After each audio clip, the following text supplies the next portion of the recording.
They arrive first at the office, always on time, rarely late, sometimes even too early. Their desks are tidy, documents perfectly aligned. To outsiders, they look like ideal workers. Dedicated, disciplined, responsible. But behind that apparent perfection is a storm that never truly settles. A cycle of thoughts that spin endlessly. What if the email wasn't sent properly? What if the presentation has a typo? What if I made a mistake that could ruin everything? Welcome to the hidden world of OCD in the modern workplace.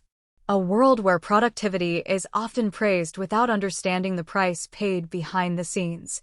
Where being organized and perfectionist are seen as strengths, when in fact, for some, they are masks for deep anxiety. In this video, we're going to uncover what it's really like to live with OCD in today's fast-paced work culture. We will talk about the daily struggles, the social expectations, the silent suffering, and how the work environment can either help or break someone living with OCD. This is not just a story about work ethic. It's about survival. It's about people trying to stay afloat in a sea of perfectionism and self-doubt, while the world around them keeps pushing. Be faster. Be better. Be more perfect.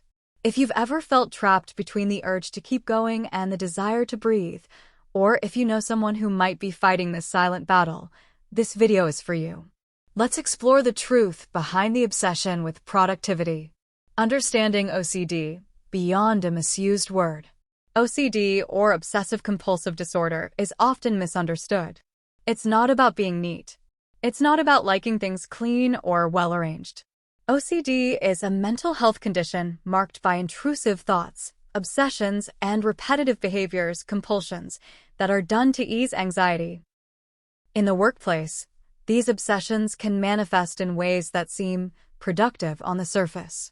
Constantly checking emails, rereading reports dozens of times, endlessly organizing files. But for someone with OCD, these actions are not optional. They feel like a life-or-death necessity. It's important to note that OCD is not just a personality quirk or a working style. It's a condition that can deeply disrupt daily functioning. Many people with OCD know their fears are irrational. They are aware that checking a report for the 15th time won't change anything. But the anxiety is so intense, it's hard to resist. Understanding this is the first step to creating a compassionate and supportive work culture. Because without this understanding, we may unknowingly celebrate someone's suffering, labeling it as excellence. The modern workplace, a fertile field or a battlefield. In this digital age, the workplace has become faster, more competitive, and more demanding. Deadlines are tighter. Notifications never stop. The pressure to always be on is constant. For someone with OCD, this environment can become a perfect storm. Perfectionism is rewarded. Double-checking is praised. Micromanagement is often seen as dedication. But what if those qualities stem not from choice, but from compulsion? What if behind the person who never misses a detail is someone losing sleep, plagued by fear of making the slightest mistake? The expectation to always be available, always deliver flawless work, can worsen the obsessive patterns. What begins as diligence can quickly spiral into exhaustion, burnout, or even depression. Technology plays a double-edged role. It provides tools to be more efficient, but also more ways to obsess, refreshing inboxes, monitoring messages, re-editing documents. The line between work and rest fades, and the mind never stops racing. In this environment, many with OCD learn to hide their pain. They become masters of appearing fine while internally crumbling. Because to be vulnerable in such a high-performing world feels dangerous. It feels like failure. But how many talented people are we silently losing in this system? How many are burning out while we applaud their work ethic? When OCD masquerades as productivity, illusion, or achievement, let's talk about a dangerous illusion, the belief that all high performance is healthy. Many people with OCD receive praise for their work, how detailed, how perfect, how committed they are. But what if that excellence is driven by fear, not passion? Imagine spending an hour rechecking a 2-minute email, or staying up all night correcting something that's already been approved, or feeling a wave of guilt just from leaving your desk for a break. That's not productivity. That's a survival mechanism. Yet in the workplace, these behaviors often go unnoticed. Or worse, they are encouraged. A boss might say, "I wish everyone had your discipline," not realizing that the discipline is actually a compulsion that brings pain. This mislabeling creates a trap. The more a person is praised, the harder it becomes to ask for help. How do you say, "I'm struggling," when everyone sees you as a star performer? How do you admit, "I'm afraid," when your fear is being celebrated as ambition? This illusion can lead to severe burnout, because no amount of achievement will ever quiet the intrusive thoughts. No promotion can cure the anxiety. And without support, the line between success and self-destruction becomes increasingly thin. We need to stop equating suffering with dedication and start asking, what's behind the performance? Is it passion or is it pain? Support that liberates. The role of the workplace and colleagues. In the modern work world, many believe that all that's needed are technical skills and speed. But for someone with OCD, what they often need goes much deeper.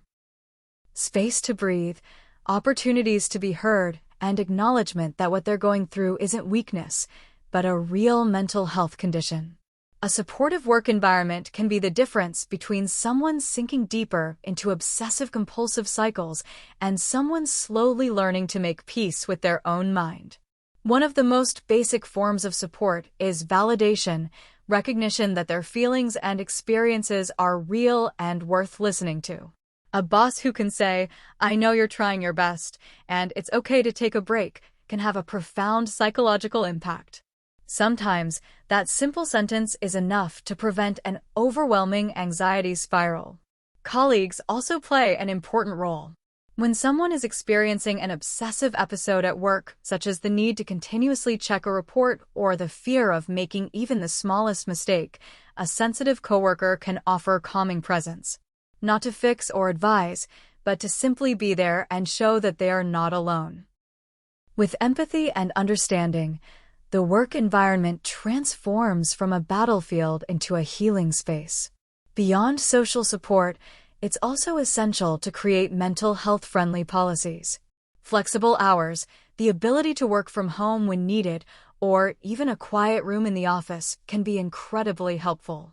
People with OCD often don't need special treatment. They just need systems that understand that mental health is part of overall performance. Equally important, companies must provide accessible and stigma-free mental health services. Regular counseling, manager training to recognize psychological distress, and internal awareness campaigns can make the workplace more humane. A healthy work culture doesn't just support productivity, it extends careers and improves lives. In the end, supporting employees with OCD isn't just about generosity or social concern. It's about creating a truly fair workplace where everyone can contribute their best without sacrificing their mental well-being. It's time to stop worshiping perfection. Let's embrace humanity. In a world that measures people by how fast they work, how neat their presentations are, or how many targets they hit, those with OCD can seem like invaluable assets. But we often forget that behind that impressive performance lies a tired heart, a mind that never rests, and a body burdened by an invisible war. OCD in the modern workplace is not just a personal struggle, it's about how the system demands perfection without space for failure. We must recognize that mental health isn't an obstacle to productivity, it's the foundation of sustainable success. If we continue to idolize perfection and ignore humanity, we risk losing more amazing people. People who can actually bring color, precision, and extraordinary sensitivity to detail. We just need to create safe spaces where they can grow at their own pace, without fear of judgment or exclusion. And if you are someone living with OCD, please know this: you are not alone. You are not a burden. You are not too sensitive. You are fighting, and that is the quietest, deepest form of courage. The world may not fully understand, but there will always be space for those willing to listen. Let's transform workplace culture from one of pressure into a space of empathy. Because in the end, work isn't about who's most perfect, but who remains most human in all their imperfections. Disclaimer: this video is made for educational and empathetic purposes only and is not a substitute for medical diagnosis or professional therapy. If you or someone you know is experiencing symptoms of OCD or other mental health conditions, we strongly encourage seeking help from professionals such as psychologists or psychiatrists. Every story and description in this video is structured narratively to reinforce the message of empathy and does not represent all OCD experiences. Each individual has a unique journey, and what matters most is providing space and support for them to grow according to their needs. If you found this video meaningful, please share it. You never know, one click might become a bridge for someone to feel understood. Thank you for watching and for being part of a more humane space.